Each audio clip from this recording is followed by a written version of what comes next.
What's up, guys? Welcome back, or welcome to America Sports, the 2024 edition. In this video, we're going to preview NFC Wildcard Weekend, give our thoughts and predictions on some playoff football. As always, be sure to comment who you think is going to win. Who knows, you might be awarded for it. So, let's get into it.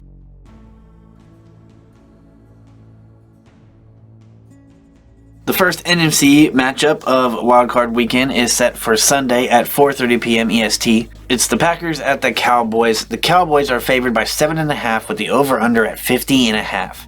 Packers have a 9-8 overall record and they're 4-5 on the road, while the Cowboys are 12-5, but they are undefeated at home. Dallas is definitely one of those teams that is just much better at home, and I think Dallas playing out and getting that 2 seed was very big for the team. The Cowboys are a team that I've been high on since before the season even started. During the preseason, I was already singing their praises, and I'm not like a Cowboys fan or anything. If you can see here, I'm a Bengals fan. The Packers are winners of their last 3 games. Now, they were against sub-500 teams, but you can only play who's on the schedule. 2 of those teams were division rivals. Minnesota only put up 10 points, and Chicago only put up 9 points last week. In their first 7 games, they were 2-5, and I gotta tell you, I was not a believer. I was always a believer in Jordan Love. You can go back and check my divisional predictions that happened before the season started, if you think I'm lying or some shit. But I just didn't think that they'd be ready to make a playoff push this year. It really has come down to the fact that Jordan Love is already at a better level than I thought he would be at to this point, along with guys like Jaden Reed, who has proven to be a great rookie wide receiver.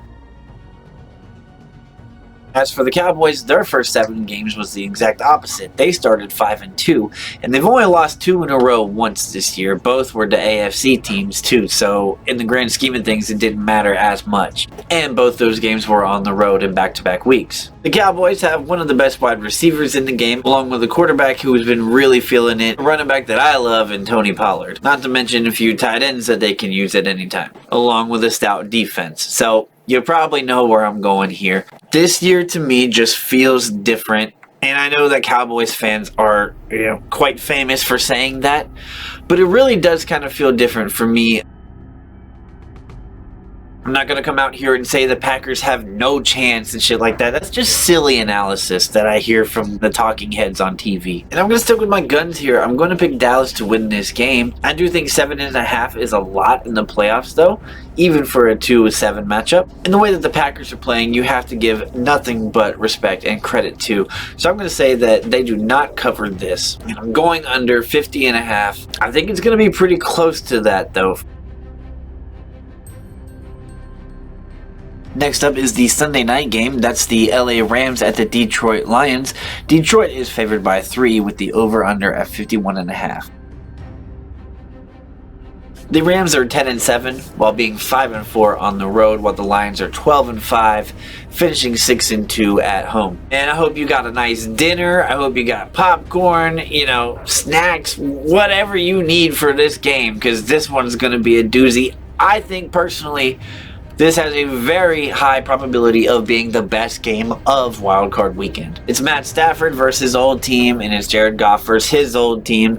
One is older, won the Super Bowl already, and one is younger, been to a Super Bowl and lost, trying to get back to a Super Bowl. Both of them are against their old teams.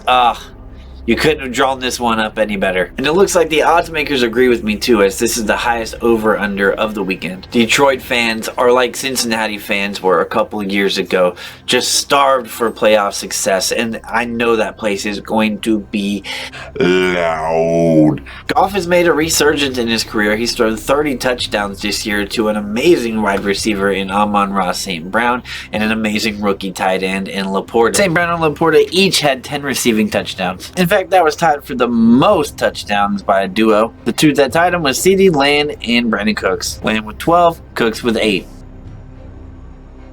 The rush game was also very impressive. They combined for 23 total rushing touchdowns. That's number 2 for running back duos. Mostert and Achane beat them out this year with 26 total. As for the Rams, you want to talk about a team that is hot. They've won 4 in a row. And they have a guy in this year, to me, he is only second to Christian McCaffrey and Kyren Williams at running back. He was an absolute savior to me in fantasy football this year too.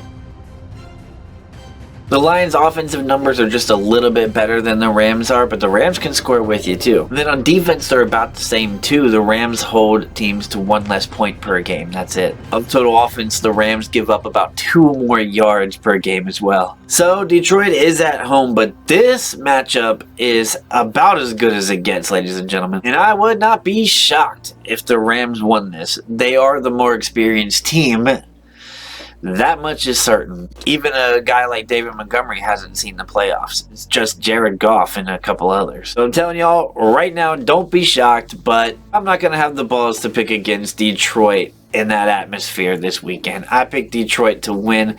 I do not pick them to cover because I do think it's a field goal. And I'm actually going over in this game, if you can believe that. Last game for the NFC and last game for the wild card weekend is the Eagles going to Tampa Bay. 5 seed at the 4 seed. Philly is favored by 3 with the over-under at 43.5. A tale of 2 halves for both teams is the best way to sum this up in their regular season. Because there was a time where the BUCS were 4-7, and before they got a win against Carolina, they had lost 6 of the last 7. As for the Eagles, there was a time where they started out 5-0, and then later down the road they were 10-1 before getting absolutely hammered against the Niners, and then again the next week against the Cowboys. They gave up 42 to San Francisco and 33 to Dallas. Really, ever since that overtime win against Buffalo, you can say, and it's definitely true, that Philly has not been the same. They did put up 33 against the Giants in a win, and they put up 31 against the Cardinals, but they gave up 35 to Arizona and 27 to the Giants in the last 2 weeks of the season. The defense has taken a hit, and if you just so happen to have been a follower of this channel when I made my preseason division video, I kind of said that the Eagles lost too many good players on defense that made up for all the tackles and picks and shit last year. Now, of course, they did great in the draft, and they did hang on to some of their really good defenders, but that's a big turnover, and also changing of the coordinators has changed for them in a much worse way than we thought it would. Teams are also getting 25 points per game on them, which is 30th in the NFL. Yeah, the Eagles. As for Tampa Bay has a much more sound defense, and they will be down there in Tampa at home going wild. And that team has really felt a need to prove themselves because everyone left them for dead when Tom Brady left the team in retirement. I'm sure Baker feels some way about this too. The Bucs have won 5 of their last 6 games to end the year to even be in this position, so you have to give your kudos to them. They beat up on Green Bay and Jacksonville, who at the time was a playoff team. But I do have to ask you though, do you think I'm about to just give up on Philly? No, the answer is no. I think Mike Evans can have a big day, and I love Rachaad White. I mean, who doesn't, right? But for Philly, it's go time. And since Tampa Bay's the home team here, I look at picking Philly to win as an upset, even though they're favored. Which also brings me to a good question or segue.